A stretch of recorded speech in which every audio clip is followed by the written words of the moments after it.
ఈ ముగ్గురు కలిసి ఇలానే పొత్తుగా ఏర్పడి 2014లో ఒకే స్టేజ్ మీద కూర్చొని వీళ్ళంతా కూడా భాషణలు ఇచ్చారు, మీటింగులు పెట్టారు. ఒకే ప్రకటనలో ఇలా ముగ్గురు ఫోటోలు వేసి ఒకే ప్రకటనలో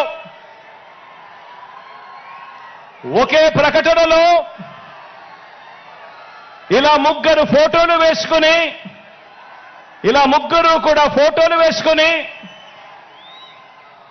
చంద్రబాబు నాయుడు గారి సంతకం పెట్టి ఇంటింటికి ఈ పాంఫ్లెట్ను పంపించాడు. ఇంటింటికి పంపించిన ఈ పాంఫ్లెట్లో చంద్రబాబు నాయుడు గారు ఏం రాశారో తెలుసా? ఈ ముగ్గురు ఫోటోలు పెట్టి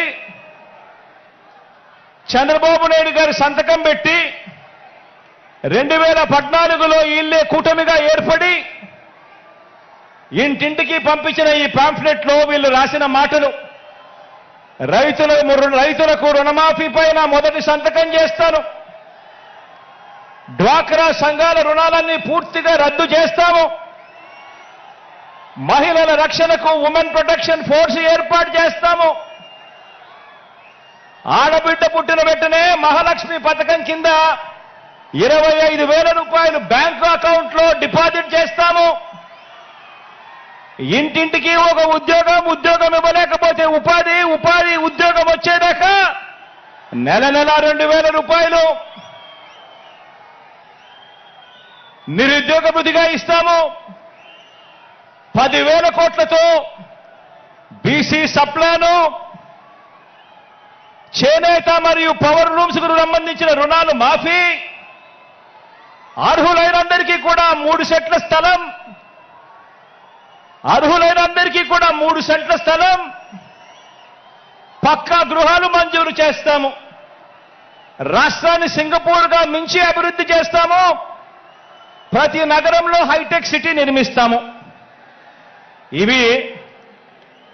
ఇదే చంద్రబాబు నాయుడు గారు, ఇదే కూటమిలో ఉన్న ఇదే దత్తపుత్రుడి ఫోటో, ఇదే ఇప్పుడు చంద్రబాబు నాయుడు గారు ఢిల్లీకి వెళ్లి ఏకంగా కూటమిగా ఏర్పడి పొత్తులోకి తెచ్చుకున్న మోడీ గారి ఫోటో. వీళ్ళు ముగ్గురు కలిసి చంద్రబాబు నాయుడు గారు సంతకం పెట్టి ఈ ప్రతి పాంఫ్లెట్ను కూడా ప్రతి ఇంటికి చంద్రబాబు నాయుడు గారు పంపించాడు. ఇందులో ఇచ్చిన హామీలు ఏవైనా కూడా అమలయ్యాయా అని అడుగుతా ఉన్నాను. ప్రత్యేక హోదా ఇచ్చారా అని అడుగుతా ఉన్నాను.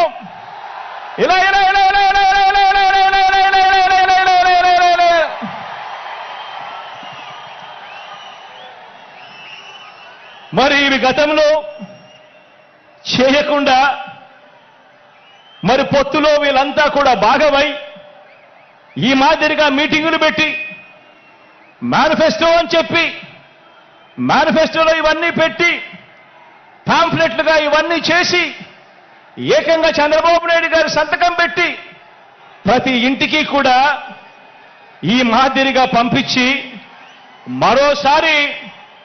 మరోసారి ఇదే డ్రామాను, ఇవే పొత్తులు, మరోసారి ఇలాంటివే ఇంతకన్నా ఎక్కువ హామీలు ఇస్తూ మరోసారి మోసం చేసేందుకు ఈ రోజు మళ్ళా చంద్రబాబు నాయుడు గారి పొత్తుల డ్రామాతో మళ్ళీ ఈ రోజు మీ అందరి ముందుకు వస్తా ఉన్నారు.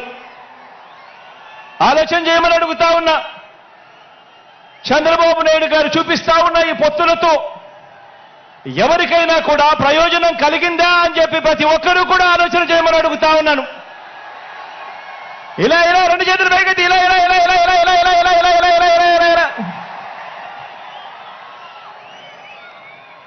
ప్రజలకు ఏ ఒక్కరూ కూడా మంచి చేయకపోగా ప్రజలకు మంచి చేసిన జగన్ను టార్గెట్ చేయడానికి మాత్రమే వీళ్ళది ఏకైక ఎజెండా ఈ రోజు కనిపిస్తా ఉంది. ఆలోచన చేయమని అడుగుతా ఉన్నా. చంద్రబాబు నాయుడు గారికి అధికారం ఎందుకు కావాలి అనంటే ప్రజలకు మంచి చేయడం కోసం కాదు, ఎన్నికల మేనిఫెస్టోలో చెప్పింది చేయడం కోసం కాదు. చంద్రబాబు నాయుడు గారికి అధికారం ఎందుకు కావాలి అనంటే కారణం ఆ అధికారంతో ప్రజలను దోచుకునేందుకు పంచుకునేందుకు మాత్రమే చంద్రబాబు నాయుడు గారికి అధికారం కావాలి.